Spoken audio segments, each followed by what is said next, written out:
قال الله تبارك وتعالى في القرآن المجيد أعوذ بالله من الشيطان الرجيم بسم الله الرحمن الرحيم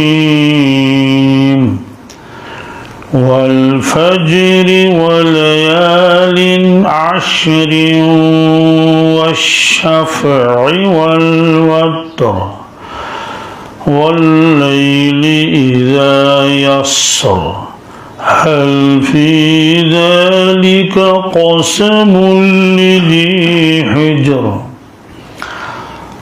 وقال النبي صلى الله تعالى عليه وسلم من كان له سعة ولم يضحي فلا يقربن مصلانا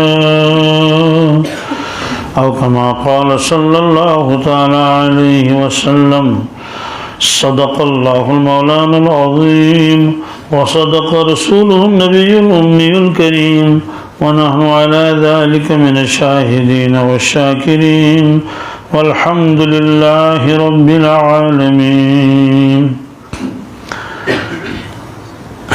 یہ سورہ فجر کی ابتدائی آیتیں ہیں. پارے میں ہے سورہ فجر. اس میں اللہ تبارک تعالی فجر کی قسم کھاتے ہیں اور 10 راتوں کی. سال میں کل 12 مہینے ہوتے ہیں. قمری بھی 12 مہینے ہوتے ہیں اور شمسی بھی 12 مہینے ہوتے ہیں. ان 12 مہینوں کا تذکرہ اللہ تعالی نے خود قرآن پاک میں فرمایا. سورہ توبہ میں اللہ تبارک تعالی فرماتے ہیں ان عدت الشہور عند اللہ 12 شہرا فی کتاب اللہ یوم خلق السماوات والارض منها 4 حرم ذلك الدین القیم فلا تظلموا فیہن انفسکم وقاتلوا المشرکین کافة كما يقاتلون کافة وَاعْلَمُوا أَنَّ اللَّهَ مَعَ الْمُتَّقِينَ. یہ سورہ توبہ کی آیت ہے. اللہ تعالیٰ فرماتے ہیں مہینوں کی تعداد اللہ تبارک تعالیٰ کے نزدیک 12 ہے. اللہ کی کتاب میں لوح محفوظ میں. یہ کب سے ہے؟ کہتے ہیں جب سے اللہ نے آسمان اور زمین کو پیدا فرمایا. معلوم ہوا کہ یہ سال میں جو یہ 12 مہینے ہوتے ہیں یہ لوگوں نے انسان نے طے نہیں کیے، یہ خود اللہ تعالیٰ نے طے فرمائے ہیں. اور کب؟ جب آسمان اور زمین کو اللہ نے پیدا فرمایا. اس میں 4 مہینے حرمت کے ہیں، ادب کے ہیں. فرمایا کہ یہی دین مستقیم ہے. اس کے شان نزول کی طرف میں اس وقت نہیں جاؤں گا، وہ اس کی تفصیل بڑی ہے. ہاں اشارہ کر سکتا ہوں اہل عرب اپنی سہولت کے لیے ان مہینوں کو آگے پیچھے کرتے تھے. مثلا حج کا مہینہ گرمی میں آ رہا ہے زمانے جاہلیت میں، وہ یہ چاہتے تھے کہ یہ حج کا مہینہ گرمی میں نہ آئے، سردیوں میں آئے. تو اعلان کرتے تھے کہ بھائی اس سال جو ہے وہ ذی الحجہ 2 مہینے کے بعد آئے گا. اس طرح سے الٹ پھیر کرتے تھے. کبھی ایسا کرتے تھے کہ 1 مہینہ بڑھاتے تھے، اعلان کرتے تھے اس سال جو سال ہوگا وہ 13 مہینے کا ہو. کتنے؟ 13. یہ صرف میں نے اشارہ کر دیا، تفصیل نہیں.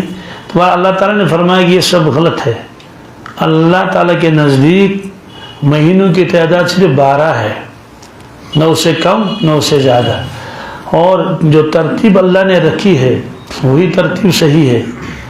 جو اہل عرب اپنی آسانی کے لیے اور دنیاوی اغراض کے لیے کہ فلاں مہینے میں اگر حج ہوگا تو آمدنی کم ہوگی، لوگ کم آئیں گے، گرمی زیادہ ہوگی، اس کے مقابلے میں اگر فلاں مہینے میں ہم حج کو رکھیں گے تو لوگ زیادہ آئیں گے اور کاروبار بڑھ جائے گا.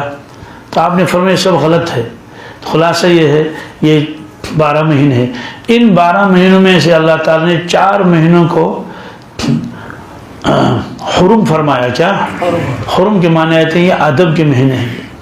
اس کے اندر 2 حکم تھے پہلے زمانے سے. آدم علیہ السلام کے زمانے سے کہ ان 4 مہینوں میں عبادت زیادہ کرو، 4 مہینے عبادت زیادہ کرو اور اس میں لڑو مت، جنگ و جدل مت کرو. فلا تظلموا فیہن انفسکم، ان مہینوں میں شریعت کے خلاف کر کے اپنے اوپر ظلم مت کرو، اپنے آپ کو نقصان میں مت ڈالو، اللہ تعالیٰ پکڑ کریں گے. یہ 4 مہینے کون سے ہیں؟ ایک ہے رجب، کیا ہے رجب کے بعد درمیان میں کچھ مہینے چھوڑ کے پھر 3 مہینے لگاتار آ رہے ہیں. ایک ہے ذی قعدہ، ایک ہے ذی الحجہ، ایک ہے محرم. یہی وجہ یہ ہے کہ اہل عرب ان مہینوں میں آپس میں لڑتے نہیں تھے، لوٹ کھسوٹ نہیں کرتے تھے، قتل و غارت نہیں کرتے تھے. حتیٰ کہ اگر وہ اپنے باپ کے قاتل کو بھی دیکھتے تھے تب بھی اس پر تلوار نہیں اٹھاتے تھے. کہتے کیوں؟ کہتے ہیں اشہر حرم ہے، اشہر. تو یہ جو لگاتار 3 مہینے ہیں اس میں اہل عرب آرام کے ساتھ سفر کرتے تھے، کاروبار کرتے تھے اور میٹھی نیند سوتے تھے. تو معلوم ہے کہ کوئی حملہ کرنے کے لیے نہیں آئے گا. تو لیکن جن کا پیشہ ہی یہی تھا کہ لوٹ کھسوٹ، 1 مہینے تو وہ صبر کرتے تھے رجب میں، لیکن جو 3 مہینے لگاتار ہیں اس میں ان سے صبر نہیں ہوتا تھا. یعنی بہت انتظار رہتا تھا کسی طرح سے یہ مہینے ختم ہو جائیں. لہذا وہ ماہ محرم کی جب 29 تاریخ ہوتی تھی تو وہ دیکھتے تھے کہ چاند نکلا یا نہیں نکلا. کون سا چاند؟ سفر کا. اگر چاند نکلا بس اسی وقت تلواروں کو ہاتھ میں لے کر بس پھر جاتے تھے لوگوں کے اوپر حملہ کرنے کے لیے. تو ان 3 مہینوں میں لوگ چین کی سانس لیتے تھے. جو ہی دیکھا کہ سفر کا چاند نکلا بس مصیبتیں ٹوٹ پڑی. اس لیے اہل عرب کو سفر کے مہینے کے ساتھ وہ اتنی وہ جو نفرت تھی، وہ اس کو سمجھتے تھے یہ منحوس مہینہ ہے. کیا؟ حالانکہ مہینہ منحوس نہیں ہوتا. اس کی اصلاح فرمائی اللہ کے نبی صلی اللہ علیہ وسلم نے کہ کوئی مہینہ منحوس نہیں ہوتا ہے. یہ لوگ منحوس ہیں جو قتل و غارت کرتے ہیں اور جو غریبوں کو مارتے ہیں، لوٹ کھسوٹ کرتے ہیں. تو یہ لوگوں کا قصور ہے تو نہ کہ مہینے کا قصور. تو چونکہ یہ اہل عرب کے یہاں تھا مشہور یہ سفر جو ہے یہ منحوس مہینہ ہے، اسے سفر کے مہینے میں وہ کوئی اچھا کام نہیں کرتے تھے. جیسے شادی بیاہ وغیرہ ہے، کہتے کیا سفر میں کریں گے، ابھی شادی ہو رہی ہے تو اوپر سے حملہ ہوا ہے. تو یہ ذہن میں رہا، حتیٰ کہ یہ پہنچتے پہنچتے پورے عالم میں پھیل گیا. ہمارے کشمیر میں بھی یہی کہ بھائی سفر میں فلاں کام مت کرو، نیا مکان ہے اس کے اندر مت جاؤ، سفر ہے سفر. یہ سب بالکل غلط ہے. تمام مہینے جو ہے اللہ کے یہاں کیا ہیں؟ ٹھیک ہیں. البتہ یہ 4 مہینے ہیں حرمت کے، تو ادب کے. گویا کہ آج بھی ان مہینوں کے اندر عبادت کا ثواب رمضان کو چھوڑ کر باقی مہینوں کے مقابلے میں زیادہ ہے. اس میں خاص طور سے یہ ذی الحجہ ہے. کون ہے؟ ذی الحجہ. جی خاص طور سے ذی الحجہ اس کو کہتے ہیں حج کا مہینہ. کیا؟ ذی الحجہ ہے حج والا. عربی میں حج کو حج بھی کہتے ہیں حج بھی کہتے ہیں، دونوں قرآن پاک میں ہیں. وَلِلَّهِ عَلَى النَّاسِ حِجُّ الْبَيْتِ مَنِ اسْتَطَاعَ إِلَيْهِ سَبِيلًا. اس کا مطلب یہ ہے اللہ کا حق لوگوں کے اوپر ہے، اللہ کا حق لوگوں کے اوپر ہے کہ وہ حج کریں جس کو وہاں پہنچنے کی طاقت ہو. تو یہاں اللہ تعالیٰ نے ہا کے نیچے زیر لگائی حج. دوسری جگہ پر میں الحج اشہر معلومات، حج کے کچھ مہینے ہیں، حج کے کچھ جو متعین ہیں. تو ہا پر زبر بھی ہے زیر بھی ہے، لیکن عام طور سے مشہور حج ہے ہا کے زبر کے ساتھ. تو یہ حج ہوتا ہے اسی ذی الحجہ میں. البتہ قرآن پاک نے بھی فرمایا الحج اشہر معلومات کہ حج کے تو مہینے ہیں. سوال مہینے کہاں ہیں؟ حج کے تو صرف دن ہیں. اس کا جواب یہ ہے کہ رمضان کا مہینہ اس میں روزے رکھتے ہیں، اعتکاف کرتے ہیں. پھر جب رمضان ختم ہو جاتا تھا، شوال کی پہلی تاریخ ہو گئی تو وہاں سے حج کے مہینے شروع ہوتے ہیں. حج کے مہینے اس کا کیا مطلب ہے؟ اس کا مطلب یہ ہے اگر کوئی شخص رمضان میں حج کا احرام باندھنا چاہے تو اس کی اجازت نہیں ہے. کیونکہ وہ حج کا احرام شمار نہیں ہوگا. کیوں؟ ابھی شوال شروع نہیں ہوا. ادھر اعتکاف ختم ہو گیا, ادھر حج کے مہینے شروع ہو گئے. گویا کہ اس کی ترتیب یہ ہے کہ ایک شخص پہلے صرف نمازیں پڑھتا تھا پابندی کے ساتھ, پھر روزہ بھی رکھا, اس میں نماز بھی پڑھ لی, تراویح بھی پڑھ لی, پھر اعتکاف بھی کیا, اور زیادہ قرب نصیب کیا اللہ نے اس کو. اعتکاف میں بیٹھا, کسی سے کوئی بول چال نہیں. اس کے بعد پھر حج کی تیاری ہوگی. حج کی آج تو حج جو ہے یہ وہاں پہنچنا گھنٹوں کا کام ہے. کس کا؟ پہلے زمانے میں گھنٹوں کا کام نہیں تھا. کل بھی ایک ساتھی گیا حج میں. کب؟ جی کل اس کی فلائٹ تھی اور اس کی والدہ بھی ساتھ تھی. تو پھر میں نے اس کو رات کو فون کیا, اس نے کہا میں دلی میں جہاز میں بیٹھا ہوا ہوں. لیکن پہلے زمانے میں ایسا تو نہیں تھا. 6 مہینے پہلے, 3 مہینے پہلے لوگ جاتے تھے. کس کے لیے؟ حج کے لیے.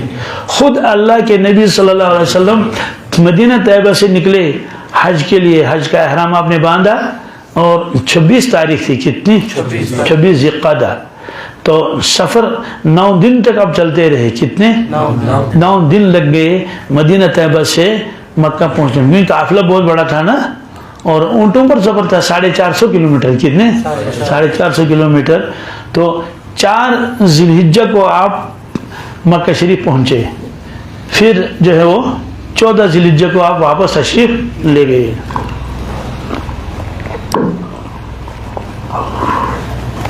بہرحال اگر کوئی آدمی شوال کے مہینے میں حج کا احرام باندھے تو اس کا حج کا احرام باندھنا صحیح ہے. تو اب حج کے کتنے مہینے ہو گئے؟ تقریباً 2.5 مہینے. شوال, ذی القعدہ اور ذی الحجہ کا یہ پہلا عشرہ. ذی الحجہ کے پہلے عشرے میں 2 کام ہوتے ہیں. ایک ہوتا ہے حج, ایک ہوتی ہے قربانی. اللہ تبارک تعالیٰ نے قرآن پاک میں جن 10 راتوں کی قسم کھائی ہے, مفسرین کرام فرماتے ہیں یہ ذی الحجہ کی شروع کی 10 راتیں ہیں. والفجر, قسم ہے صبح کی نماز کی. قسم ہے صبح کی نماز. تو صبح کی نماز بہت اہم ہے کیونکہ نور کا وقت ہے. والصبح اذا تنفس, ایک جگہ اللہ نے فرمایا قسم ہے صبح کی. کیا؟ ایک قسم ہے فجر نماز کی, ایک قسم ہے صبح کی, جب وہ سانس لیتا ہے صبح, یعنی جب صبح آتی ہے. ولیال عشر, اور قسم ہے 10 راتوں کی. یہ 10 راتیں کون سی ہیں؟ یہ 10 راتیں ہی ذی الحجہ کی شروع کی 10 راتیں ہیں. تو راتوں کی قسم کیوں کھائی؟ فرمایا کہ اس کے دن بھی متبرک ہیں, اس کی راتیں بھی متبرک ہیں, اور ان میں جو عبادت کرے گا بڑا ثواب اس کو ملے گا. تو ان 10 دنوں میں جو روزہ رکھے گا, ہر روزے کے بدلے میں اس کو 1 سال روزہ رکھنے کا ثواب ملے گا. پہلے 9 دنوں کا رکھے گا, 10ویں دن تو حرام ہے کیونکہ وہ تو قربانی کا دن ہے. تو ہر کے بعد 1 سال کی ثواب ملے گا. اور اگر کوئی عرفے کے دن رکھے روزہ, کس کے دن؟ عرفے کے دن روزہ رکھے گا تو اس کو ثواب تو مل جائے گا, اس کے علاوہ اس کے پچھلے 1 سال کے گناہ معاف ہو جائیں گے. آئندہ سال کے لیے بھی اگر اس کی زندگی ہوگی تو 1 سال کے گناہ ایڈوانس معاف ہوں گے. یہ مراد صغیرہ ہے. کیا؟ اس کا مطلب یہ نہیں کہ ٹھیک ہے پھر میں نے روزہ رکھ لیا اب میں گناہ خوب کروں. نہیں, یہ صرف فضیلت ہے. کیا؟ ایک ہی پہلو نہیں دیکھنا چاہیے. فضیلت ہے کہ آپ کو اتنا ملے گا, آپ کو اتنا کہ اگر بشر ہیں آپ, بشری تقاضے کی وجہ کوئی چھوٹا گناہ موٹا گناہ ہو گیا تو وہ بھی اللہ معاف کر دیں گے. تو خلاصہ یہ نکلا دن کو روزہ ہے دن کا. اور رات کے بارے میں کیا ہے؟ ترمذی شریف میں روایت ہے کہ اس کی ہر رات کے اندر عبادت کا ثواب شب قدر کے برابر ہے. کس کے؟ اس کی وجہ میں بھی بتاتا ہوں. یہ ایک ہوتی ہے مزدوری, ایک ہوتا ہے انعام. آپ کا سیلز مین ہے اور آپ نے اس سے کہا کہ بھائی آپ 9 بجے آیا کریں گے اور 5 بجے آپ کی چھٹی ہے. تو اس نے کہا ٹھیک ہے 9 بجے اس کو آنا ہے, لیکن وہ 8 ہی بجے آ رہا ہے. کتنے بجے؟ 8 بجے سے آ رہا ہے اور دکان کھولتا ہے اور کام کرتا ہے. 5 کے بجائے 6 بجے نکلتا ہے. تو ہمیشہ اس کا یہ معمول ہے 8 ہی بجے پہنچ جاتا ہے, 8:15 بجے پہنچ جاتے ہیں وقت سے پہلے, اور وہاں کام کر لیتا خود ہی. تو جو دکاندار ہوگا, دکان کا مالک ہے, اس سے محبت ہوگی نہیں ہوگی؟ بہت محبت ہوگی کہ یہ تو کتنا وفادار ہے اور کتنی خدمت کرتا ہے، کتنا خیال رکھتا ہے اور پھر امانت دار بھی ہے، تو محبت ہوگی اس کے ساتھ۔ اسے پوچھے گا کہ بیٹے آپ کے گھر میں کتنے افراد ہیں اور آپ کے ذریعہ آمدنی اور کیا ہے اس کے علاوہ؟ اس نے کہا اس کے علاوہ کوئی ذریعہ آمدنی نہیں ہے اور میرے اتنے بال بچے ہیں۔ تو دکاندار کو اس کے ساتھ محبت ہوگی، فیکٹری والے کو تو ضرور اس کی ضرورتوں کو پورا کرے گا کہ بھئی عیدی لے لو اپنے بچوں کے لیے وغیرہ ذالک۔ تو تنخواہ الگ ہے اور انعام الگ ہے۔ اللہ تبارک تعالیٰ جو فرائض ہیں اس پر تو ثواب ہے، لیکن جب بندہ اپنی مرضی سے کوئی کام کرتا ہے اللہ تعالیٰ اس کو بطور انعام کے نوازتا ہے، تو یہ تو بطور انعام ہے، یہ تو بطور کہ ہر رات کو بتایا کہ شب قدر کا ثواب ہے۔ تو دو کام اس میں ہوتے ہیں، ایک حج، کیا حج؟ جی، حج شروع کہاں سے ہوتا ہے؟ حج کے دن یہ 6 ہیں، کتنے؟ 5 تو ضروری ہیں اور چھٹا جو ہے وہ ضروری نہیں ہے، وہ مرضی پر موقوف ہے۔ کس پر؟ مرضی پر موقوف ہے۔ تو یہ 5 دن شروع ہوتے ہیں 8 تاریخ سے۔ کس سے؟ 8 تاریخ کو حاجی احرام باندھتا ہے، اگر پہلے سے باندھا ہوا تو ٹھیک ہے، اگر نہیں تو باندھے گا، مینا جائے گا، ظہر میں وہاں پہنچے گا تو 4 نمازیں پڑھے گا، رات کو وہیں رہے گا، صبح 5ویں نماز پڑھے گا فجر کی۔ 9 تاریخ کو جائے گا وہ عرفات۔ کہاں؟ یہ حج کا اہم رکن ہے، یعنی یوں کہو بس یہی حج ہے، یہی حج ہے۔ مجھے اس کی تفصیل نہیں بتانی ہے، مجھے دوسری چیزیں عرض کرنی ہے۔ تو پھر دن بھر وہاں رہے گا، غروب آفتاب کے بعد وہاں سے واپس لوٹے گا، رات میں مزدلفہ میں رہے گا، رات وہاں گزارے گا، پھر 10 تاریخ صبح کو فجر کی نماز اول وقت میں پڑھ لے گا، تو طلوع آفتاب سے تھوڑا پہلے نکلے گا مینا کے لیے۔ مینا میں آ گیا اور وہاں ایک شیطان کو پتھر مارے گا 7، اس کو جمر کہتے ہیں، جمرات میں۔ اس کے بعد کیا کرنا ہے؟ اس کے بعد وہ قربانی کرے گا۔ کیا کرے گا؟ قربانی۔ چونکہ حج ان دنوں میں ہوتا ہے، ان دنوں میں، اس لیے ان دنوں کے علاوہ حج نہیں ہوگا، حج تو قربانی بھی انہی دنوں میں ہوتی ہے۔ 3 دن قربانی کے ہیں، 10 11 12 کی غروب آفتاب سے پہلے ذبح کر لے تو قربانی بھی ان کے علاوہ نہیں ہو سکتی ہے۔ کوئی آدمی ویسے نفل صدقہ خیرات کرے وہ الگ مسئلہ ہے، لیکن قربانی کے یہ دن متعین ہیں، حج کے یہ دن متعین ہیں۔ اور حج ہوتا ہے ایک ہی جگہ، حج ہوتا ہے دنیا میں اور کہیں نہیں ہوتا ہے، اس لیے سارے لوگ تو وہاں نہیں پہنچیں گے۔ حکم یہ ہے کہ تم لوگ حاجیوں کے ساتھ مشابہت اختیار کرو۔ کیا کرو؟ مشابہت کا مطلب یہ ہے کہ حاجی بال نہیں کاٹتا ہے، ناخن نہیں کاٹتا ہے، تو خوشبو بھی نہیں لگاتا، لیکن ہمیں خوشبو لگانے کی اجازت ہے۔ تو مشابہت ہوگی کہ جس شخص کو قربانی کرنے کا ارادہ ہو وہ ناخن نہ کاٹے پہلے ذی الحجہ سے 10 ہجری تک، جب تک وہ قربانی کرے۔ یہ مشابہت اس کو ہو جائے گی حاجیوں کے ساتھ، کیونکہ حاجی بھی بال نہیں بناتا، یہ بھی بال نہیں بنائے، اس کو ثواب ملے گا۔ حضرت خواجہ صاحب کا ایک شعر ہے، ہمارے اکابر اس کو اکثر پڑھتے ہیں، خاص طور سے ڈاکٹر عبدالحی صاحب عارفی رحمۃ اللہ اس شعر کو پڑھتے تھے، تیرے محبوب کی یارب شباہت لے کے آیا ہوں۔ کیا محبوب کی یارب شباہت، حقیقت اس کو تو کر دے، میں صورت لے کے آیا ہوں۔ کیا یعنی میں ایک شباہت لے کے آیا، شباہت کے معنی آتے ہیں وہ جی تیرے محبوب کی یارب شباہت لے کے، حقیقت اس کو تو کر دے، میں صورت لے کے۔ ایک صورت ہوتی ہے، ایک حقیقت ہوتی ہے۔ جیسے ایک چیز ہے اس میں جان نہیں ہے تو جان ڈالی جائے گی۔ تو جن حضرات کو قربانی کرنے کا ارادہ ہو وہ ان دنوں بال نہ بنائیں اور ناخن نہ کاٹے۔ حاجی بال بنائے گا، ناخن کاٹے گا تو جرمانے میں ایک بھیڑ ذبح کرنی پڑے گی اور اس کا گوشت خود نہیں کھا سکتا، لیکن ہم کو جرمانہ نہیں، جرمانہ کیونکہ ہم احرام میں نہیں ہیں، لیکن اگر کاٹیں گے تو وہ ثواب سب ختم ہو جائے گا، اس لیے ان دنوں تک کیا کرے؟ انتظار کر لے۔ اللہ کے نبی صلی اللہ علیہ وسلم نے قربانی کی ہے مینا میں۔ آپ 10 سال مدینہ طیبہ میں رہے اور 10 سال میں تو آپ نے ہمیشہ وہیں قربانی کی سوائے 1 سال کے، اور آپ اول وقت نماز پڑھتے تھے اس کی بقرہ عید کی نماز، عید الاضحیٰ، پھر کبھی عیدگاہ میں ہی آپ قربانی کے جانور کو ذبح کرتے تھے۔ ایک تو لوگ دیکھیں کہ قربانی کا وقت ہو گیا، دوسری بات ہے کہ دور دور سے غربا آتے تھے، فقراء، تو وہ یہاں سے لے کر گوشت لے کر جاتے تھے اپنے گھر اول وقت میں۔ تو لیکن جس سال آپ نے حج فرمایا اس سال آپ نے قربانی کہاں کی؟ مکہ المکرمہ میں مسجد خیف کے پاس آپ کا خیمہ تھا. شرعی اعتبار سے مسئلے کی روح سے صرف ایک قربانی ان پر لازم تھی، بھیڑ یا بکری، اور اگر بڑا جانور ہے چونکہ وہاں اونٹ ذبح کرتے تھے اس میں ایک حصہ اس میں، لیکن عملاً آپ نے 100 اونٹ کی قربانی کی. کتنے؟ 100 اونٹ کی قربانی کی تھی. کچھ اونٹ تو آپ مدینہ طیبہ سے اپنے ساتھ لائے تھے اور کچھ اونٹ حضرت سیدنا علی رضی اللہ تعالیٰ عنہ یمن سے لائے تھے. تو بہرحال جس وقت آپ نے قربانی کرنے کا ارادہ کیا تو اونٹوں کا ریوڑ سامنے تھا.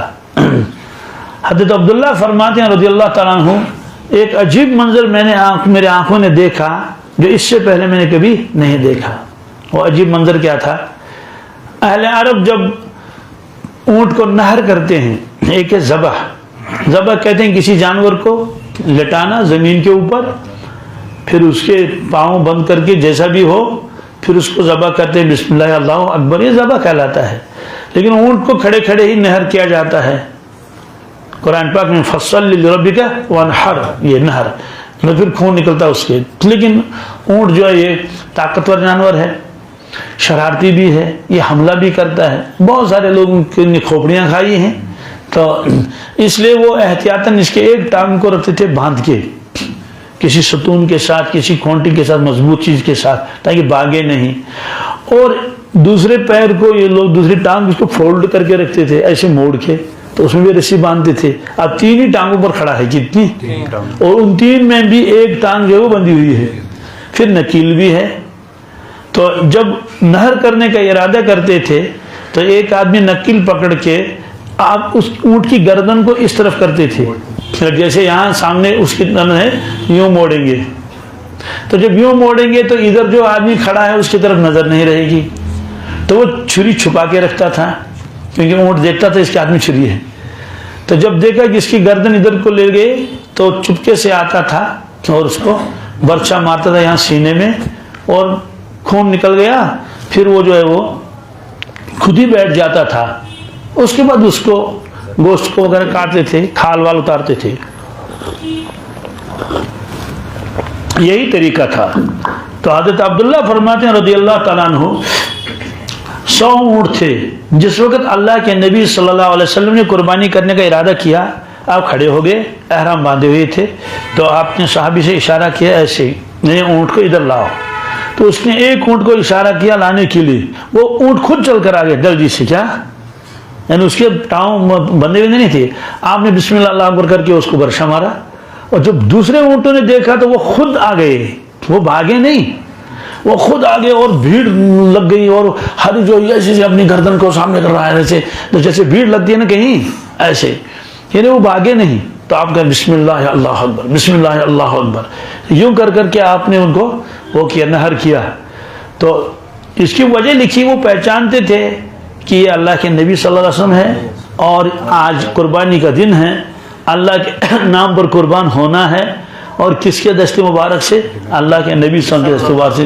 وہ یہی کہتا ہے، یہ منظر دیکھ کر میں حیران ہو گیا، ورنہ اونٹ جو ہے وہ بھاگتا ہے، ہر ایک کو جان پیاری ہے نا، کیوں جان دے، تو حملہ بھی کرتا ہے. لیکن یہ لوگ تو جان دینے کے لیے ایک دوسرے کے آگے بڑھ رہے ہیں. یہ منظر آپ نے دیکھا. تو 63 اونٹ آپ نے نہر کیے. کتنے؟ 63 اونٹ نہر کیے آپ نے. تو اس کے بعد بس چھری حضرت علی کو دے دی، آپ یہ لے لیں. تو شارحین نے لکھا ہے کہ سب اونٹ تو آپ ہی کی طرف سے تھے نا، صحابہ کی طرف سے نہیں، صرف آپ کی طرف سے.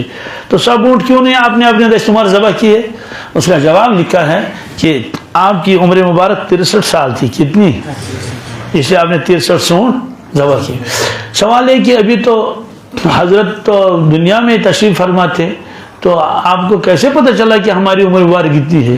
بھائی ہم سے کوئی پوچھے گا تمہاری عمر کتنی ہے، ہم کہیں گے ہمیں معلوم نہیں ہے. وہ تو ہمارا معاملہ ہے نا، اللہ کے نبی صلی اللہ علیہ وسلم کا معاملہ دوسرا تھا. ہم نے خود فرمایا عرفات کے میدان میں صحابہ سے کہ آج کون سا دن ہے، یہ کون سا میدان ہے؟ عرض کیا گیا یہ عرفات ہے، آج 9 تاریخ ہے. آپ نے فرمایا کہ جب آئندہ سال یہ تاریخ آئے گی 9 تاریخ، شاید آپ کی اور میری ملاقات نہیں ہوگی. یہ اشارہ تھا.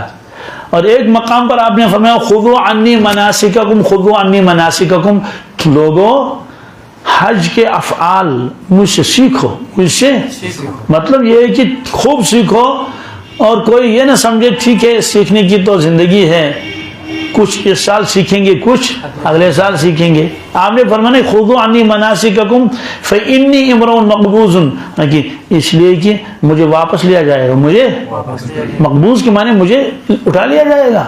تو آپ کو معلوم تھا کہ یہ حجۃ الوداع ہے، یہ حجۃ اس کو ودا اور وعدہ دونوں پڑھ سکتے ہیں، حجۃ الوداع ہے، یعنی وہ حج جس میں آپ نے امت کو الوداع کیا۔ اسی کے سارے لوگ تو مدینہ طیبہ کے نہیں تھے، باقی علاقوں کے تھے نا، تو یہ گویا آخری ملاقات تھی ان کی اس کے حج میں۔ اور اس حج میں اکثر صحابہ تشریف لائے تھے، کیونکہ حج وہ فرض ہوا تھا 9 تاریخ میں، کس میں 9 ہجری میں، تو 9 ہجری میں آپ کو تشریف نہیں لائے، اپنے بدلے میں آپ نے حضرت سیدنا ابو بکر صدیق رضی اللہ تعالیٰ عنہ کو بھیجا امیر الحاج بنا کر۔ کیا یہ حاجیوں کے امیر ہیں، تو ان کو لے جاؤ اور حج کراؤ۔ تو حضرت ابو بکر صدیق رضی اللہ تعالیٰ نے حج کرایا صحابہ کرام کو، لیکن اس کے بعد جو اگلا سال آ گیا سن 10 ہجری، اس میں آپ نے پہلے سے اعلان کروائی، جگہ جگہ جہاں کا آدمی ملتا تھا ان سے کہتے تھے کہ وہاں لوگوں کو بتاؤ اس سال حج کو آئیں، اس سال حج کو آئیں۔ تو صرف مرد حضرات کی تعداد 1,24,000 سے زیادہ تھی۔ کیا یہ اس زمانے کے 1,24,000، آج کے نہیں، جب تعداد بہت کم ہوا کرتی تھی تو خواتین بھی تھی، تو گیا 1.25 لاکھ سے زیادہ مجمع تھا آپ کے ساتھ جو حج میں آئے تھے۔ تو اس لیے آپ کو معلوم تھا کہ یہ آخری حج ہے اور اب ہم دنیا سے تشریف لے جانے والے ہیں، اس لیے آپ نے 63 ہی اونٹ ذبح کیے، باقی حضرت کے حوالے کر دیے، حضرت علی کے۔ اسی طرح سے آپ نے ایک موقع پر 2 صحابہ کو یمن بھیجا ہے۔ کہاں؟ مدینہ طیبہ سے۔ ایک حضرت معاذ بن جبل رضی اللہ عنہ کو، حضرت ابو موسیٰ اشعری رضی اللہ عنہ کو۔ جب حضرت معاذ بن جبل کو بھیجا تو ان سے کہا گھوڑے پر سوار ہو جاؤ، اور وہ گھوڑے پر سوار ہیں، مدینہ طیبہ سے دور جا رہے ہیں، اور حضرت رسول اللہ صلی اللہ علیہ وسلم پیدل چل رہے ہیں، کیا اور نصیحت کر رہے ہیں، یسرا ولا تعسرا بشرا ولا تنفرا۔ فرمایا دیکھو معاذ، وہ لوگ نامسلم ہیں، ان کے ساتھ اچھا سلوک کرنا، ان کو سختی ان کے اوپر نہ کرنا، آسانی کرنا۔ نامسلم ہے وہ کہیں گے اسلام کتنا سخت مذہب ہے اور اس میں سختیاں ہیں، پر ایسا نہ کرنا۔ تو حضرت ابو موسیٰ اشعری کو بھی بتا دیا۔ پھر نصیحتیں کرنے کے بعد فرمایا کہ معاذ جب تم واپس آ جاؤ گے مدینہ طیبہ سال بھر کے بعد، تمہاری مجھ سے ملاقات نہیں ہوگی، ہماری مجھ سے ملاقات نہیں ہوگی، ہم میری قبر سے مبارک کے پاس سے آپ گزر سکتے ہیں۔ اس پر ان کو گریہ طاری ہوگا ہی، تو بار بار دیکھ رہے ہیں چہرے مبارک کی طرف کہ اب تو بس دیکھنا ہی نہیں کبھی، کیونکہ اب تو وہ وہاں جا رہے ہیں نا۔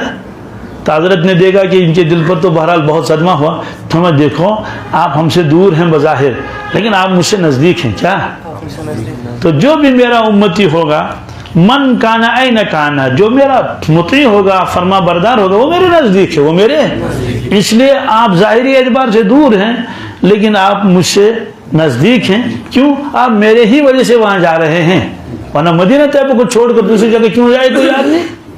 اور پھر اللہ کے نبی صلی اللہ علیہ وسلم کو چھوڑ کر، لیکن یہ حکم تھا، اس لیے میں اس میں راضی ہوں، آپ کے لیے جاؤ۔ تو ان کو یقین ہو گیا کہ جب میں واپس آ جاؤں گا تو میری ملاقات نہیں ہوگی۔ تو اتنے اونٹ آپ نے قربان کیے مینا کے۔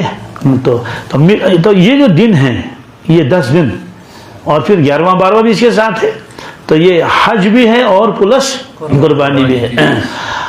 حاجیوں کے اوپر بھی قربانی لازم ہوتی ہے، اس کو کہتے ہیں حج کی قربانی۔ کس کی؟ حج کی قربانی۔ تو حج کی قربانی کے لیے دن بھی متعین ہے اور جگہ بھی متعین ہے۔ دن بھی متعین ہے، دن تو وہی ہیں 10 11 12، ان 3 دنوں کے اندر قربانی ہو جاتی ہے۔ جگہ متعین ہے حرم کے حدود، حرم کے حدود حرم جسے کہتے ہیں۔ تو حج کی قربانی کے لیے ضروری ہے کہ حرم کے حدود کے اندر قربانی کی جائے۔ اگر حدود حرم سے باہر کی جائے قربانی تو وہ قربانی نہیں ہے۔ یہی وجہ ہے کہ حاجیوں کو وہاں قربانی کرنی پڑتی ہے، ورنہ وہ یہاں بھی کرتے۔ تو اس کے لیے حدود متعین ہیں۔ حدود حرم وہ تو کئی مرتبہ آیا، ایک طرف سے 20 کلومیٹر ہے حرم کی حدود ایک طرف سے 17 کلومیٹر ہے، 12 کلومیٹر ہے اور 7 کلومیٹر ہے، اس طرح سے ایسے یہ حدود حرم متعین کی ابراہیم علیہ السلام نے کس نے، پھر انہیں نشانات لگائے، اس زمانے میں پتھر لگائے، یہاں چند پتھر رکھے، وہاں چند پتھر رکھے، اور تو اس کے بعد اللہ کے نبی صلی اللہ علیہ وسلم تشریف لائے تو آپ نے باقاعدہ اس کے اندر جو ہے وہ مضبوطی کی، کیا کی، تاکہ آنے والوں کو معلوم ہو جائے یہاں سے جا کر حرم کی حدود شروع ہو جاتے ہیں، کیونکہ حرم کے احکامات الگ ہیں، وہاں خودرو گھاس نہیں کاٹ سکتے، درخت نہیں کاٹ سکتے، گھاس نہیں اکھاڑ سکتے، شکار نہیں کر سکتے، اس کے نشان۔ تو پھر جب حکومتیں آئیں تو انہوں نے باقاعدہ اس کو سیمنٹڈ بنا لیا، خاص طور سے ترکیوں نے، اس کے بعد سعودی نے اس کو اور مضبوط بنایا، اب لکھا ہوا بھی ہے، کئی زبانوں میں لکھا ہے، عربی میں لکھا ہے اور انگلش میں لکھا ہوا ہے، یہاں سے حرم کے حدود سٹارٹ ہو رہے ہیں، تو جگہ جگہ ہے یہ۔ تو حج کی قربانی کے لیے کہ وہ حدود حرم میں ہو، کس میں، دوسری قربانی ہوتی اس کو کہتے ہیں عید کی قربانی، کیا، جیسے ہم لوگ عید کی قربانی کر لیتے ہیں، تو عید کی قربانی کے لیے دن متعین ہیں، جگہ متعین نہیں، کیا، مشرق والا مغرب میں بھی کر سکتا ہے، مشرق والا مغرب میں آج فون ہے، فون پر کر لے، کہہ دیں گے آپ ہماری قربانی کر لو، ہم حرم میں بھی فون کر سکتے ہیں کہ بھائی ہمارے نام کی قربانی کر لو، تو لیکن حج کی قربانی وہی ہوگی، عید کی قربانی یہاں بھی ہو سکتی ہے۔ تو جس حاجی کے اوپر 2 قربانیاں لازم ہیں، حج کی قربانی وہ تو وہی کرنی ہے، عید کی قربانی ہم یہاں بھی کر سکتے ہیں، کیوں، عید کی قربانی کے لیے جگہ متعین نہیں ہے۔ تو بہرحال تو حج تو سب نہیں کر سکتے ہیں، ہاں مشابہت کر سکتے ہیں، کیوں، اکثر حاجی لوگ راتوں کو جاگتے ہیں، تھوڑا آرام بھی کر لیتے ہیں، تھکاوٹیں بھی ہوتی ہیں، کوئی یہیں سے شروع ہو جاتا ہے، 7 تاریخ کو ہی اب لے جاتے ہیں رات کو، چلو گاڑی آ گئی، کسی 1 بجے آئی، رات کے 2 بجے آئی، تو گویا راتیں اسی میں گزر جاتی ہیں، پھر 8 تاریخ دن میں آگے تو پھر وہیں رات میں ہے، اور اس طرح سے مزدلفہ کی رات بھی ہے، بابرکت رات ہے۔ تو جو یہاں اپنی جگہ رہ کر ان راتوں میں کچھ حصہ، کیا، پورا نہ صحیح کچھ حصہ عبادت پہ گزارے گا، تو اس کو مشابہت ہوتی ہے حاجیوں کے ساتھ، کیوں، حاجی وہاں مینا میں ہے، یہ اپنے گھر میں ہے، وہ بھی جاگ رہا ہے، یہ بھی جاگ رہا ہے، حاجی مزدلفہ میں ہے، یہ اپنے گھر میں ہے، تو حاجی عرفات میں ہے، یہ اپنے گھر میں ہے۔ تو اس طرح ان دنوں کے اندر جو ہے وہ عبادت میں کچھ تھوڑا اضافہ کرنا چاہیے، اور حدیث پاک میں اس کے اثرات پورے سال تک رہتے ہیں، جیسے رمضان کے اثرات۔ بہرحال فی الحال ہم کو کیا کرنا ہے، ایک اہم حکم ہے وہ قربانی کا، کس کا، الحمدللہ۔ قربانی کے لیے شرط ہے کہ وہ مالدار ہو، صاحب نصاب ہو، صاحب نصاب ہو۔ بہت سارے لوگ ایسے ہیں کہ ان پر زکوٰۃ فرض نہیں، کیا، کیوں نہیں وہ میں بھی بتا دوں گا، لیکن قربانی لازم ہو جاتی ہے، قربانی۔ تو زکوٰۃ کے لیے اصول یہ ہے کہ جو آدمی صاحب نصاب ہو، نصاب کے اوپر 1 سال گزر جائے، کیا، جیسے مثال کے طور پر ابھی ہم نے چند مہینے پہلے ایک لڑکی کا نکاح پڑھایا ایک جگہ، تو کئی لاکھ روپے اس کے اندر جو انہیں مہر رکھے سونا، کہیں 10 لاکھ رکھتے ہیں، کہیں 8 لاکھ رکھتے ہیں، ایک جگہ 15 لاکھ رکھے، ایک جگہ 14 لاکھ رکھ لیے۔ تو ظاہر سی بات ہے اس کے پاس اتنی رقم آ گئی، لیکن ابھی تو شادی کو 4 ہی مہینے ہو گئے، کتنے، 4 مہینے۔ ہم کہیں گے ٹھیک آپ کے پاس اتنی دولت ہے، لیکن زکوٰۃ لازم نہیں، کیوں، زکوٰۃ کے لیے شرط یہ ہے کہ سال گزر جائے، مگر قربانی کے دن تو آ گئے تو قربانی لازم ہو جائے گی، قربانی تو قربانی کے لازم ہونے کے لیے سال کا گزرنا شرط نہیں ہے۔ دوسری بات، زکوٰۃ لازم ہو جاتی ہے سونے پر، چاندی پر اور مال تجارت پر، کس پر، تجارت ہے، اور اس کے پاس دکان ہے، کپڑے کی دکان ہے، جوتوں کی دکان ہے، میڈیکل شاپ ہے، تو یہ کاروبار ہے نا، تو جو مالی تجارت ہے اس پر زکوٰۃ لازم ہو جاتی ہے سال بھر کے بعد، کیونکہ مجھے وہ مسائل اس وقت بتانے نہیں ہے، لیکن لازم ہوتے ہیں۔ نقد پیسہ ہے اس پر بھی زکوٰۃ لازم ہو جائے گی۔ اس کے علاوہ کسی چیز پر زکوٰۃ لازم نہیں ہوتی ہے، ہاں بھیڑ بکریوں کا نصاب الگ ہے، بھیڑ بکریوں کا نصاب جی 40 بھیڑ کسی کے پاس ہوں تو اس پر ایک زکوٰۃ لازم ہو جاتی ہے، ایک بکری دے دے وہ جہاں تک کہ 120 تک پہنچے. کیا 120 تک ایک ہی ہے, 120 تک. 121 جب ہو جائیں گے تو 2 بکریاں. تو ظاہر سی بات ہے یہاں بکریاں اتنی تو ہوتی بھی نہیں ہے, اگرچہ مسئلہ اپنی جگہ معلوم ہونا چاہیے. تو فی الحال عام طور سے زکوٰۃ ان 3 چیزوں میں ہوتی ہے, ایک نقد پیسہ, سونا چاندی اور مال تجارت. اس کے علاوہ جو چیزیں ہیں, گاڑی ہے, اسکوٹر ہے, اپنے استعمال کی یا استعمال کے برتن ہیں گھر میں, چاہے استعمال ہوں یا نہ ہوں, اس کو مال نامی کہتے ہیں, اس پر جو ہے وہ زکوٰۃ لازم نہیں ہے. تانبا گھر میں ہے, کچھ استعمال ہوتا ہے, بڑی بڑی دیگیں استعمال ہی نہیں ہوتی ہیں, وہ وہیں پڑی ہوئی ہے اوپر والی منزل میں, تو ان پر جو ہے وہ زکوٰۃ لازم نہیں ہے. ایسے کپڑے کچھ استعمال میں ہیں, کچھ استعمال میں نہیں ہیں, تو ان پر بھی زکوٰۃ لازم نہیں ہے. ایسے کارخانہ ہے, کیا کارخانہ ہے, جو بھی کارخانہ ہو, آٹے کی مشین ہے, تیل کی مشین ہے, اور بینڈسا ہے, کچھ بھی ہو, ان پر زکوٰۃ لازم نہیں ہوتی ہے. ہاں آمدنی پر ہوگی, کیا, لیکن مشینری پر نہیں. ایسے ایک آدمی ٹرک چلا رہا ہے, ٹالر چلا رہا ہے, یا ایک آدمی ڈرائیور ہے وہ سومو چلا رہا ہے, تو سومو کے اوپر اس کو زکوٰۃ لازم, چل تمہارے سومو تو 12 لاکھ کی ہے تو دے دے, نہیں. ان چیزوں کے اوپر جو ہے یہ نہیں ہے, یہ ضروریات زندگی میں آتے ہیں. ایسے سامان ہے, ترخان ہے, اور آج مستری ہے, یا آج کل وہ سلیب وغیرہ ڈالتے ہیں نا, ان کے پاس کھاما ہوتا ہے نا, کھاما والے, تو ان کے پاس تو کھاما تو لاکھوں روپے کا ہوتا ہے. کسی کے پاس وہ مکسر تو ہونا ضروری ہے, مکسر بھی ہے اور وہ بھی ہے, یہ ساری چیزیں بھی ہیں.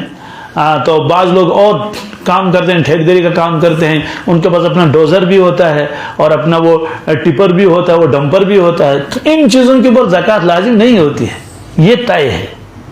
اب سوال یہ ہے کہ گھر میں جو چیزیں زائد ہیں, کیا تانبا ہے, تانبے کے بڑے بڑے دیگیں ہیں, کہ ایک خاتون کے پاس 60-70 جوڑ کپڑے ہیں, یہ بالکل ہو سکتا ہے, نہیں ہو سکتا.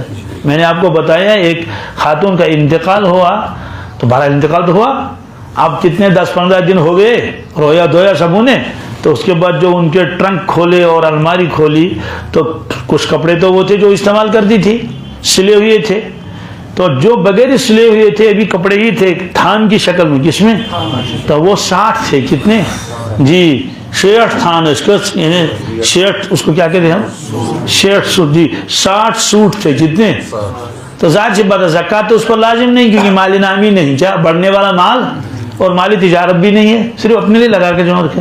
لیکن ان چیزوں کی وجہ سے قربانی لازم ہو جاتی ہے. کیا مثلا گھر میں ہے, لحاف ہیں اور گدے ہیں اور تکیے ہیں, جو استعمال ہوتے ہیں تو ٹھیک ہے, وہ تو استعمال, لیکن جو استعمال ہی نہیں ہوتے ہیں, سال میں ایک مرتبہ بھی نہیں, تو ان کو حساب کرنا پڑے گا کہ یہ زائدہ ضرورت ہے.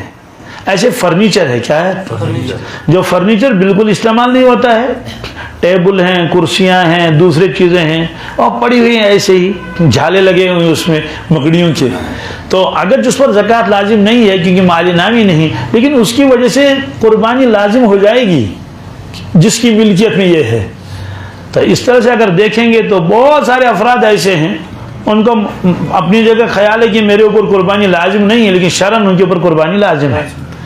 ایک آدمی نئے مکان میں رہ رہا ہے, اس کے سامنے ایک پرانا مکان ہے, پرانے مکان پر زکوٰۃ لازم نہیں ہے کیونکہ وہ مال نامی نہیں ہے, کوئی تجارت کا نہیں ہے وہ, لیکن چونکہ وہ زائدہ ضرورت ہے, کسی استعمال بھی نہیں آتا, ورنہ پرانے مکان بھی استعمال ہوتے ہیں نا, ارے ہم لوگ گھاس رکھتے ہیں, باردان رکھتے ہیں, اور کیا کیا رکھتے ہیں, لیکن وہ بالکل ایسے ہی خالی پڑا ہوا ہے.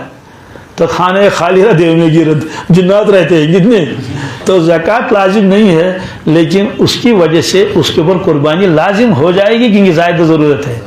اب سوال ہے کہ یہ قیمت جو ہم لگائیں گے تو کتنی قیمت ہونی چاہیے جس پر اس کی قربانی لازم ہو جائے گی. آج کل کے حساب سے جو آج کل جو ریٹ ہے بازار میں چاندی کی, وہ 45,000 بنتے ہیں. کتنے, اس کا مطلب تو یہ ہوا اگر کسی آدمی کے پاس نقد پیسے نہیں ہے, نقد پیسے نہیں ہے, یا اگر ہیں تو کم ہیں, 5,000 10,000 ہیں, لیکن ادھر سے یہ ساری چیزیں اس کے پاس ہیں, تو کل ملا کر اس کی قیمت 45,000 ہو جاتی ہے, تو شرعی اعتبار سے اس پر قربانی لازم ہو جاتی ہے.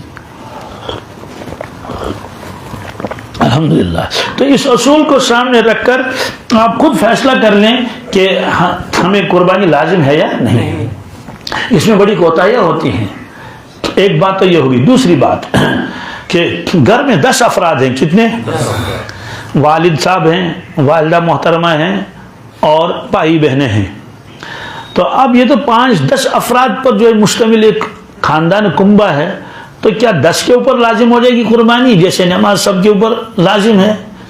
اس کا اصول یہ ہے کہ شریعت یہ دیکھتی ہے یہ 10 جو ہے چاہے کام کرتے ہوں نہ کرتے ہوں, پڑھتے ہوں یا پڑھائی مکمل کی ہو, شریعت یہ کہتی ہے کہ مالکانہ حقوق کس کس کے ہیں. کیا مالکانہ حقوق؟ مالک کون ہے؟ تو بس جو مالک ہوگا اس کے اوپر قربانی لازم ہو جائے گی, اس کے اوپر زکوٰۃ لازم ہو جائے گی. باقی لوگوں کے اوپر قربانی لازم نہیں ہے. جیسے 4-5 بھائی بہنیں ہیں, یہ پڑھ رہے ہیں یا گھر کا کام کر رہے ہیں. بیٹیاں تو گھر میں کام کر رہی ہیں اور لڑکے بھائی جو ہے یہ کھیت میں کام کرتے ہیں اور دھان کا کام کرتے ہیں, باغ کا کام کرتے ہیں, کٹائی گڑائی اور کھاد ڈالنا سارے کام کرتے ہیں, بہت کماتے ہیں بہت. لیکن مالکانہ حقوق ان کا نہیں ہے, پراپرٹی تقسیم نہیں ہوئی ہے, تو یہ باپ کے ہیلپر سمجھے جائیں گے. کیا یہ ان کے مددگار ہیں. تو مددگاروں پر کہاں جو ہے وہ زکوٰۃ لازم ہو جائے گی یا ان پر کہاں قربانی لازم ہو جائے گی؟ تو معلوم ہے کہ اس گھر میں صرف ایک شخص ہے جو مال کا مالک ہے, اس کے اوپر قربانی لازم ہے. اب رہا معاملہ کی بچوں کی جو والدہ ہے, کیا ہے والدہ, اس پر قربانی لازم ہے یا نہیں؟ اس کا اصول یہی دیکھا جائے گا اس کی ملکیت میں کچھ ہے یا نہیں. کہنے ہاں سونا تو کئی لاکھ کا ہے, کہنے ہاں پھر قربانی لازم ہو جائے گی. کہتے ہیں کیا اس نے تو سونا خرچ کر دیا ہے, اس نے سونا وہ تو مکان میں لگ گیا, کیونکہ پرانی عورتیں بعد میں زیادہ سونا نہیں رکھتی ہیں, وہ تو گھر میں ہی لگ جاتا ہے. کہتے ہیں اس کے پاس سونا تو ہے ہی نہیں, کہتے سونا کچھ بھی نہیں, کچھ بھی نہیں. کہاں پھر اس کو قربانی لازم نہیں. کہتے ہیں البتہ پیسے اسی کے پاس رہتے ہیں, پیسے ابو اسی کو رکھتا ہے, پہلے گھر میں رکھتے تھے نا. کہتے ہیں یہ تو خزانچی ہے. کیا ہے مالکانہ حقوق اس کے نہیں ہے, تو خزانچی پر بھی لازم نہیں. تو معلوم ہے کہ اس پورے گھر میں ایک قربانی لازم ہے. اور اگر والدہ محترمہ کے پاس زائد ضرورت سامان ہے اور اس کی قیمت 45,000 ہے, یا کچھ نقد ہے, کچھ سونا ہے, کچھ چاندی ہے, جو بھی ہے, تو اس کے اوپر بھی ایک لازم ہو جائے گا. تو اس گھر میں 2 لازم ہو گئی. کتنے؟ 2. اور اگر ایک بیٹے کی شادی ہوئی ہے, ایک بیٹی کی, بڑے بیٹی کی شادی ہوئی ہے, جوائنٹ فیملی ہے, تو اس کی جو اہلیہ ہے, بڑے بیٹی کی جو بیوی ہے, تو ظاہر سی بات ہے اس کے پاس تو سونا ہے, اس کے مہر کے پیسے کئی لاکھ تو یہ جو اس کا شوہر ہے ابھی باپ ہی کے اس میں نگرانی میں ہے, اس کو کوئی جائیداد نہیں ملی ہے, اس پر تو قربانی نہیں. لیکن جو بہو آئی ہے نا نئی, اس پر قربانی لازم ہو جائے گی. کیوں؟ وہ اپنے پیسوں کی وہ مالک ہے, اپنے زیورات کی وہ مالک ہے. تو اس میں ہماری جو یہ لڑکیاں بہنیں بہت کوتاہی کرتی ہیں, وہ زکوٰۃ تو دیتی نہیں الا ماشاء اللہ, قربانی تو بالکل ہی ذہن سے نہیں کرتے, ایسے کور آنکھ قربان ہے, کور آنکھ کافی ہے یہ. تو میں ایک جگہ گیا تھا, خواتین کا مجمع تھا, تو میں نے ان کو زکوٰۃ کی ترغیب بھی دے دی کہ زکوٰۃ دے دیا کرو. تو کسی خاتون نے وہاں سے شاید پرچہ بھیجا یا کیسے ایسی آواز لگائی, کیونکہ وہ پردے کے پیچھے تھے, کہ اگر نقد پیسے نہ ہو تو کیا کریں. تو میں نے مائک پر بتا دیا کہ نقد پیسے نہیں تھے کہ انگوٹھی دے دے. کیا دے دے؟ تو ظاہر سی بات, نقد پیسے دینا کوئی ضروری تھوڑی ہے, انگوٹھی دے دے, اتنا زیور ہے. اس نے کہا کہ اگلے سال پھر انگوٹھی دینی پڑے گی. میں نے کہا ہاں پھر دینی پڑے گی. کہنے لگے تو یہ تو چند سال میں سارا ختم ہو جائے گا, ہمارے پاس رہے گا کیا؟ میں نے کہا اپنے پاس رکھنا ہی کیا ہے, کہ جو اللہ کے راستے میں دے دو وہ موجود ہے, جو اپنے پاس ہے وہ فنا ہو جائے گا. ما عندکم ینفد وما عند اللہ باق. اس کے بعد اگر باپ زندہ ہے, کیا باپ زندہ, اور ایک بیٹا دکانداری کر رہا ہے, کیونکہ شرعی مسئلہ ہے نا, اس نے بیٹے کو دکان دے دی ہے تو باپ کی, لیکن اس کو کہا کہ بھائی کارزان یعنی دکان تمہاری ہے, البتہ خرچہ اٹھانا, خرچہ. یہ باقی بھائی بہنوں کے بھی معلوم ہے کہ بڑا بھائی جو دکانداری کرتا ہے تو اب یہ دکان اسی کی ہے, وہ اکیلے دیکھتا ہے, تو وہ گھر کا خرچہ اٹھاتا ہے, لیکن جو وہ نفع کماتا ہے وہ اس کے اپنی ملکیت میں ہے. کس میں ہے؟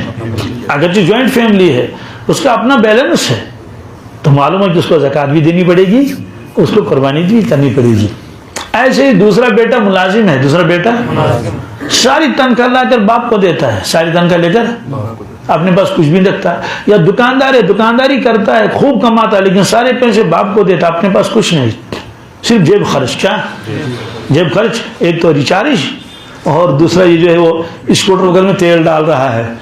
تو دکانداری کرنے کے باوجود بھی قربانی لازم نہیں, زکوٰۃ لازم. کیوں؟ باپ نے دکان اس کے حوالے مستقل نہیں کی ہے, البتہ وہ کام کر رہا ہے. ایسے ملازم ہے, سب کچھ ابو کو دے دیتا ہے, تو ان پر نہیں ہے. لیکن اگر یہ معلوم ہے کہ یہ جو ملازم ہے یہ گھر کا خرچہ تو دیتا ہے, لیکن باقی تنخواہ کے ساتھ اس کا باپ کوئی مداخلت نہیں کرتا ہے, تو یہ جمع کر کے رکھتا ہے, اس کے پاس کئی لاکھ جمع ہو گئے ہیں, تو اس بیٹے کے اوپر زکوٰۃ بھی لازم ہے. کیوں؟ وہ ان پیسوں کا مالک ہے, اور اسی طرح سے اس کے اوپر قربانی بھی لازم ہو جائے گی. اور جی پی فنڈ کا مسئلہ بھی ہے. جی پی فنڈ تو گورنمنٹ کاٹتی ہے, تو جو گورنمنٹ خود جی پی فنڈ کاٹے گی اس کو پوچھے بغیر اپنے اصول کے مطابق, تو جب تک جی پی فنڈ ان کے پاس رہے گا تب تک زکوٰۃ لازم نہیں ہے. کیا؟ نہ قربانی ہے, کیونکہ وہ اس کی ملکیت میں آیا ہی نہیں. اگرچہ اسی کے اکاؤنٹ میں ہے, لیکن وہ گورنمنٹ کے پاس ہے. ہاں, اگر یہ اپنی مرضی سے کچھ پیسے ڈالا, 2000 تو کاٹتی تھی روزانہ گورنمنٹ, 2000, یہ 2 کے بجائے 3000 کٹواتا ہے. کتنے؟ ہر مہینے میں یہ 1000 2000 علاوہ کٹاتا ہے. تو وہ جو اپنی مرضی سے وہاں جمع کر رہا ہے اس پر زکوٰۃ بھی لازم ہو جائے گی, اس کی وجہ سے قربانی بھی لازم ہو جائے گی. ایسے ہی والد کا انتقال ہوا. کیا؟ اب بھائی ہیں, 3 بھائی ہیں, 2-3 بہنیں ہیں. سوال, والد کا انتقال ہو گیا, اگرچہ کاغذ ابھی کاغذی کاروائی نہیں ہوئی ہے, یعنی باقاعدہ کاغذوں میں ان اولاد کا نام نہیں ہے, ان کے نام پراپرٹی نہیں ہے, لیکن شرعی اعتبار سے جس وقت ان کے والد صاحب کا انتقال ہوا ابھی وہ دفن نہیں ہوئے, تو پراپرٹی ان کی شرعی اعتبار سے منتقل ہو گئی. وہ واقعہ شاید آپ کو یاد ہوگا, ایک خاتون مسئلہ پوچھنے کے لیے آئی تھی حضرت شاہ عبدالعزیز صاحب رحمۃ اللہ کے پاس کہ حضرت میرے شوہر نے یہ کہا تھا مجھے, اگر تو باپ کے کر گئی تو تجھے طلاق ہے. 3 طلاقیں. کتنی؟ ایک ہی نہیں, 3 ایک ساتھ. تو میں گئی نہیں تب سے, کیونکہ مجھے معلوم ہے طلاق. لیکن اب اس کا انتقال ہوا. کیا آج بھی نہ جاؤں تو کیا کروں, کم از کم چہرہ تو دیکھ لوں اپنے والد. انہوں نے کہا بیٹی یہ طلاق معلق ہے, آپ نہیں جا سکتی, طلاق پڑ جائے گی. طلاق تینوں پڑ جائے گی, طلاق کی معلق ہے. اگر گئی تو طلاق باپ کے گھر. تو وہاں بیٹھے ہوئے تھے حضرت قاضی ثناء اللہ پانی پتی رحمۃ اللہ, یہ بہت بڑی بزرگ بھی گزرے ہیں اور بہت بڑے فقیہ ہیں. کیا؟ تو انہوں نے استاد سے کہا حضرت مجھے اجازت ہے, میں اس خاتون کو جواب دے دوں؟ فرمایا ہاں دے دو جواب. اس کو معلوم تھا یہ بھی یہی بتائے گا, لیکن دوسرے انداز سے. انہوں نے کہا کہ بہن جاؤ. کیا؟ جاؤ, تمہیں طلاق نہیں پڑے گی. تمہیں طلاق؟ شاہ صاحب نے فرمایا کیسے طلاق نہیں پڑے گی, طلاق معلق ہے. یہ تو عربی سوم کا درجہ, وہ سوم میں جو پڑھتا ہو 3rd کلاس میں, تو وہ بھی اس کو حل کرے گا, طلاق معلق ہے. آپ کیسے کہتے ہیں کہ طلاق نہیں پڑے گی؟ تو انہوں نے کہا حضرت جب تک باپ زندہ تھا, کیا تو وہ باپ کا گھر تھا. کس کا؟ اس کا انتقال ہو گیا, وہ باپ کا گھر رہا نہیں, وہ بھائیوں کا گھر ہے. کس کا؟ یہ اگر یہ جائے گی یہ تو بھائیوں کے گھر جائے گی, طلاق کیسے پڑے گی؟ کیونکہ پراپرٹی سب منتقل ہو گئی ہے, ابھی وہ اس کو دفن نہیں کیا, ابھی غسل بھی دینا ہے. تو شاہ صاحب نے فرمایا کھڑے ہو جاؤ, تو پیشانی پر بوسہ دیا. کیا کہ تم امام بیہقی ہو؟ کیا یعنی بیہق وقت ہو. تو بہرحال یہ ہے, تو والد کا انتقال ہوا ہے تو اولاد تو ایک قربان کر دیں بس, اللہ خیر صلی اللہ نہیں. یہ دیکھنا ہے کہ ان کے پاس اتنی جائیداد ہے, باغات ہیں اس کے پاس, بیلنس ہے اس کے پاس. پہلے تو صرف باپ اس کا وہ مالک تھا, اب صرف باپ نہیں کہ سارے بھائی بہنیں اس کے مالک ہیں. اگرچہ گھر کا خاندان انہوں نے ایک کو بنایا ہے انتظامی امور کے لیے, لیکن انتظامی امور کا مسئلہ الگ ہے, لیکن ملکیت کن کن کے نام ہے یہ مسئلہ الگ ہے. تو ایسا ہو سکتا ہے کہ 4 بھائی ہیں, باپ کا انتقال ہوا, چاروں پر قربانی لازم. کیوں؟ اگر ہم یہ تقسیم کریں گے دولت, ہاں تو 25,000 اس کے حق میں آئیں گے, 25 اس کے بھی صاحب نصاب بن جائے گا. یہ 25 نہیں 45 سب کے پاس آئیں گے, تو سب ان کی پر قربانی لازم ہو جاتی ہے. اس میں بھی بڑی کوتاہی ہوتی ہے کیونکہ دھیان نہیں رہتا ہے. تو 4 بھائی ہیں وہ ایک قربانی کرتے ہیں, اور وہ بھی عجیب باپ کے نام، کس کے؟ جس کا انتقال ہوا زندو کے نام ان کو تو لازم ہے، زندو کو چھوڑا اور قربانی کی کس کے نام؟ باپ کے نام۔ بہرحال ایک تو ہم اس مسئلے کو دیکھیں گے۔ دوسرا ایک اہم مسئلہ ہے وہ ہے تقسیم کا، کس کا؟ قربانی کا جو گوشت ہے، اگر بھیڑ ہے بکری ہے یہ تو ایک ہی کے نام پر ذبح ہو گیا، اللہ خیر صدا۔ لیکن اگر کوئی بڑا جانور ہے جس میں 7 افراد شریک ہوتے ہیں، کتنے؟ تو اس میں یہ دیکھنا ہے کہ 7 افراد ہیں، یہ کون کون سے ہیں؟ یہ مثلا سگے بھائی ہیں، الگ الگ رہتے ہیں، انہوں نے مشترکہ ایک جانور خریدا تو انہوں نے کہا بھائی الگ الگ تو ہم نہیں خرید سکتے ہیں، مہنگائی بہت ہے، تو بڑا جانور انہوں نے خرید لیا، تو اب اس کو یہ ذبح کریں گے، تو اس کو پہلے طے ہونا چاہیے کہ اس کے کتنے حصے، اس کے کتنے حصے ہیں۔ ایک نے کہا بھائی میرے 4 حصے ہیں، کیا؟ اس نے کہا میں ہوں اور میری اہلیہ ہے اور میرا بڑا بیٹا ہے اور اس کی بیوی ہے، 4 ہمارے ذمہ ہو جاتے ہیں، اس لیے ہم 4 کی نیت کریں گے۔ اب تو 3 ہی رہ گئے نا، تو دوسرے بھائی نے کہا ٹھیک ہے 3 میرے حصے کے ہیں، تو کل یہ 7 حصے ہو گئے۔ اب جب رقم دینی پڑے گی نا، اگر 7,000 کا جانور ہے مثال، کتنے؟ 4,000 میں دے دوں گا، 3,000 میرا بھائی دے گا۔ اور جب تقسیم کرنی ہے گوشت کی، کیا کرنی ہے؟ اور اگر ہم نے ایسے ہی کہا کہ بھائی مجھے بھی انہی رشتہ داروں کو دینا ہے، آپ ہی کو انہی رشتہ داروں کو دینا ہے، تو اس طرح سے ایک ساتھ تقسیم کر لیں گے، کیا کریں گے؟ ایک ساتھ، اور پھر محلے میں بھی تقسیم کر لیں گے۔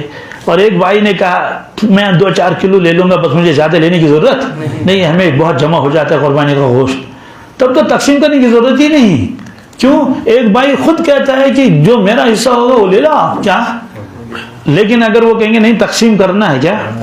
تب تو پھر تقسیم کرنا پڑے گا۔ اگر وہ 70 کلو ہے، کتنے؟ تو 40 کلو یہ لے لے گا تول کے، 30 کلو یہ لے لے گا۔ اب اس کے بعد رہے گی اس کی کھال اور اس کے سرے، وہ کسی کو بھی دے سکتے ہیں۔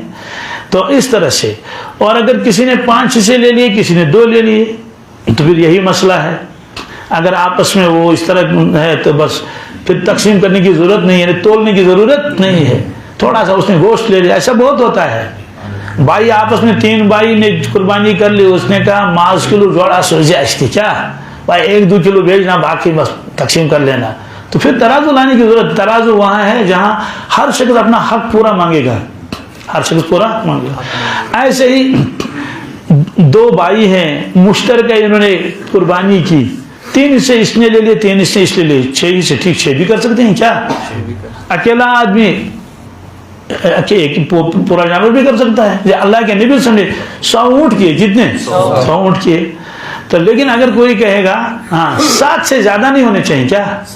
7 سے کم ہو سکتے ہیں۔ ادھر سے ترغیب بھی ہے، بعض مرتبہ انسان کو چاہت ہوتی ہے کہ میں اللہ کے نبی صلی اللہ علیہ وسلم کے نام پر بھی ایک قربانی کر لوں، کیونکہ آپ نے خود فرمایا حضرت علی سے رضی اللہ تعالیٰ عنہ، اے علی میرے نام کی قربانی کر لیا کرو، یعنی میرے دنیا سے تشریف لے جانے کے بعد میرے نام کی قربانی کر لیا کرو۔ تو حضرت علی رضی اللہ تعالیٰ عنہ پوری زندگی قربانی کرتے رہے، اپنی الگ اور اللہ کے نبی صلی اللہ علیہ وسلم کی قربانی الگ کرتے تھے پوری زندگی، کہ حضرت نے فرمایا تھا۔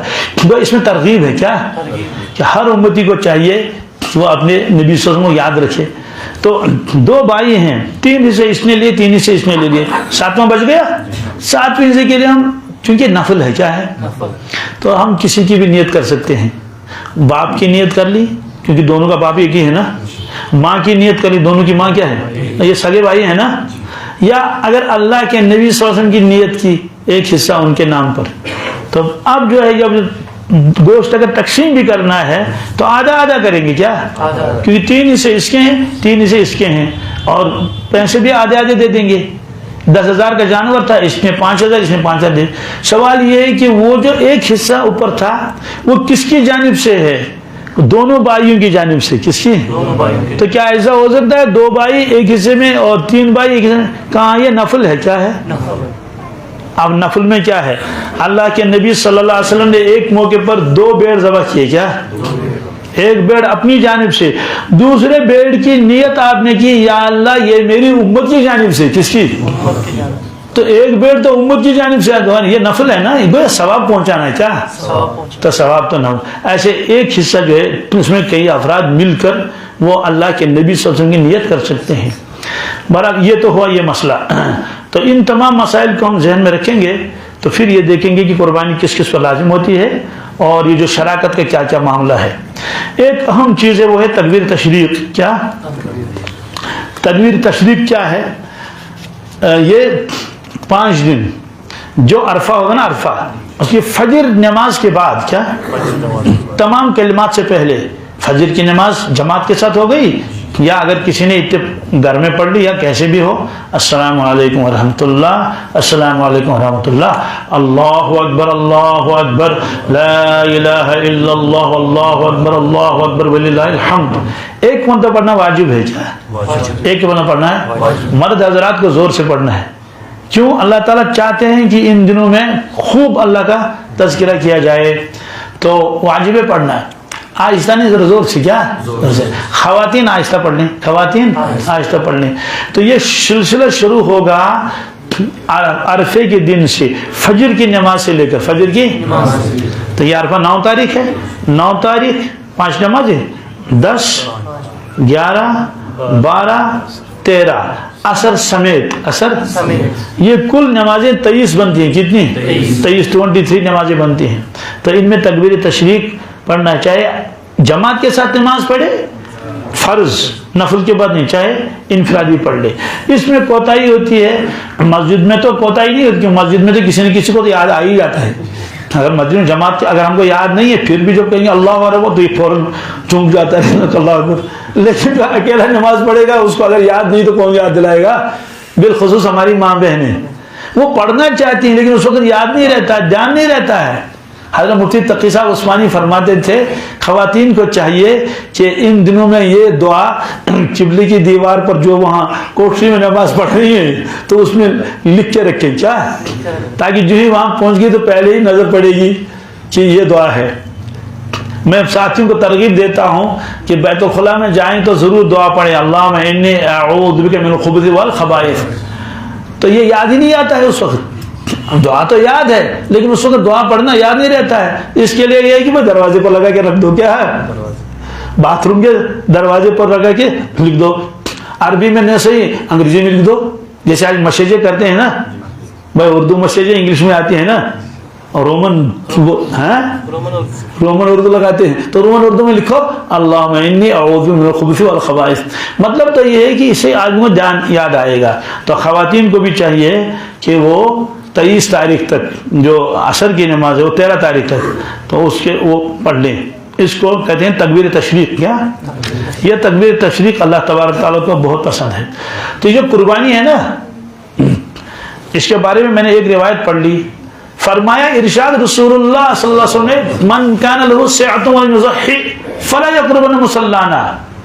جس شخص کو اللہ تعالیٰ نے وسعت دی ہے، کیا دی ہے؟ وسعت دی ہے قربانی کرنے کی، پھر بھی اس نے نہیں کی بخل کی وجہ سے اور کسی وجہ سے. فرمایا کہ میرا پیغام اس تک پہنچاؤ کہ ارشاد فرمایا رسول اللہ صلی اللہ علیہ وسلم نے، عید کے دن ہرگز ہرگز ہمارے عیدگاہ کے نزدیک نہ آنا. عید کے دن ہرگز ہرگز ہماری عیدگاہ کے نزدیک. یہ تو اظہار ناراضگی ہے نا. اب وہ اگر جا کے پہلے سب میں بیٹھے ہے نا تو کوشش پر شروع کیا شخص ہے نا، تو کیا ہے کیوں گئے وہاں. اس لیے کوشش یہ کرنی ہے. یہ جو قربان ہے نا، قربان، یہ لفظ قربانی یہ لکھنا قربان سے، کس سے؟ قربان کا تذکرہ قرآن پاک میں بھی ہے. اور قربان نکلا قرب سے، کس سے؟ قرب کسے کہتے ہیں؟ وہ چیز جس سے اللہ تعالیٰ کا تقرب حاصل کیا جائے. اس سے معلوم ہوا جب آدمی قربانی کرتا ہے اللہ کا تقرب حاصل ہوتا ہے. اور آپ نے یہ بھی ارشاد فرمایا ان 3 دنوں میں قربانی سے زیادہ کوئی عمل اللہ کو پسند نہیں ہے. تو دیکھو، ایک تو بدنی عبادت ہے، نماز پڑھتے ہیں، ایک تو مالی عبادت ہے، پیسے خرچ کرتے ہیں. لیکن اللہ یہ چاہتے ہیں جن جانوروں کو میں نے پیدا کیا ہے، جن جانوروں کو میں نے پیدا کیا اور ان جانوروں کو لوگ استعمال کرتے ہیں، کسی پر سواری کرتے ہیں، کسی کو ذبح کر کے کھاتے ہیں، کوئی ایسا موقع ہونا چاہیے جب یہ میرے نام پر قربانی کریں. کیا کریں؟ کس کے نام پر؟ اللہ تعالیٰ کے نام پر. اس پر میں قربانی لازم ہے. یہی وجہ ہے کہ قربانی کے بدلے میں اگر کوئی آدمی پیسہ دینا چاہے تو وہ پیسے ادا، کیونکہ وہ چاہتا ہے کہ اللہ کے نام پر قربانی کا خون بہے. یہ آپ نے فرمایا، اس لیے قربانی کا کوئی بدل نہیں ہے. تو بہرحال ان چیزوں کا ہم خیال رکھیں گے. اور قربانی کا تذکرہ قرآن پاک میں بھی ہے, اور یہ یہ سلسلہ چلا ہے آدم علیہ السلام سے. کس سے؟ وہ آ کے آپ کے ذہن میں ہوگا, میں صرف اشارہ کر دوں گا. دو بھائیوں میں اختلاف ہوا, کیا؟ قابل اور حابیل میں. فیصلہ کیا آدم علیہ السلام نے کہ دونوں قربانی کر لو. تو ایک بھائی نے ایک بھیڑ عمدہ سا لایا, دوسرے بھائی نے کچھ وہ گیہوں لائے, ایک پہاڑ پر رکھے دور دور. تو اس زمانے میں علامت ہوتی تھی, جو چیز قبول ہوتی تھی اس کے اوپر آگ آتی تھی, اور آگ میں جلا دیا اس کو. تو دونوں بھائیوں نے, ایک نے ادھر بھیڑ رکھا باندھ کے, ایک نے وہ ٹھیلے میں رکھا وہ گیہوں گندم, اور دور بیٹھ کر دعا کرنے لگے. آج اس قرآن پاک کا واقعہ ہے.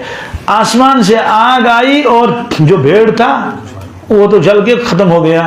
تو یہ علامت ہے, یہ اس کا بھیڑ قبول ہو گیا اور اس کا گیہوں قبول. یہ دو باتیں, قابل اور حابیل. اسی پر اس نے دھمکی دی تھی پھر قابل نے حابیل کو, میں تجھے ماروں گا, میں تجھے ماروں گا. تو تذکرہ قرآن پاک میں ہے. وَاتْلُ عَلَيْهِمْ نَبَأَ ابْنَيْ آدَمَ بِالْحَقِّ اِذْ قَرَّبَا قُرْبَانًا فَتُقُبِّلَ مِنْ أَحَدِهِمَا وَلَمْ يُتَقَبَّلْ مِنْ الْآخَرِ. تو دوسرے کی قربانی قبول نہیں ہوئی. پھر جب قربانی کا ایک نیا رخ آیا پیش ہوا ہے, ابراہیم علیہ السلام کا واقعہ. جب آپ نے اسماعیل علیہ السلام کو قربان کرنا چاہا تو اس وقت اللہ تعالیٰ نے جنت سے بھیڑ بھیجا. بعض لوگوں نے کہا یہی وہی بھیڑ تھا. کون؟ جو حابیل علیہ السلام نے اس وقت ذبح کیا تھا. الحمدللہ. پھر صحابہ نے یہ بھی عرض کیا, یا رسول اللہ صلی اللہ علیہ وسلم, ما ہی الاضاحی, ہم قربانی کرتے ہیں اس کی کیا حیثیت ہے؟ سنت ابیکم ابراہیم علیہ السلام. عجیب جواب آپ نے دیا. آپ نے فرمایا ابراہیم علیہ السلام جو تمہارے والد ہیں, جو تمہارے ابو جان ہیں, ان کی سنت ہے. تو ابو جان کے دو معنی ہیں. ایک تو یہ قریشوں کے تو حقیقی ابو جان تھے, وہ دادا جان تھے نا. پوری امت کے روحانی والد ہیں. کیا والد ہیں؟ پھر صحابہ نے عرض کیا کہ ملے گا کیا؟ فرمایا کہ ہر بال کے بدلے میں ایک ایک نیکی. کیا؟ بکری کے اندر جتنے بال ہیں, کتنا آدمی نقصان کرتا ہے, شادیوں میں اتنی بھیڑ ذبح کرتا ہے, اور جب قربانی کا وقت آیا کہتے ہیں گنجائش نہیں ہے. تو اتنے بھیڑ کے اوپر اتنے بال ہیں, ہر بال کے بدلے میں اتنا. اور پھر دوسری بات انہوں نے کہا اون کے بارے میں کیا ہے؟ کیا اون کے بارے میں بھی یہی ہے. تو بہرحال ابھی چند دن ہے, لہذا ہم کوشش کریں کہ وہ, اچھا بعض ایسے بھی ساتھی ہیں ان کے پاس ملکیت کچھ بھی نہیں, لیکن عیدی انہیں جمع کر رکھی 10 سال سے. کتنی؟ 50-60 ہزار انہیں جمع کر رکھے ہیں. تو شرعی اعتبار سے چونکہ وہ اس عیدی کے خود مالک ہیں, کوئی اس میں مداخلت نہیں کرے گا, اس کی وجہ سے ان کے اوپر بھی قربانی لازم ہو جائے گی. تو پھر اس کے لیے یہ آسان طریقہ ہے, یا تو شراکت میں کر لے تو اس میں زیادہ رقم دینے کی ضرورت نہیں ہے, یا تو خود بھیڑ لائے اس کو ذبح کرے.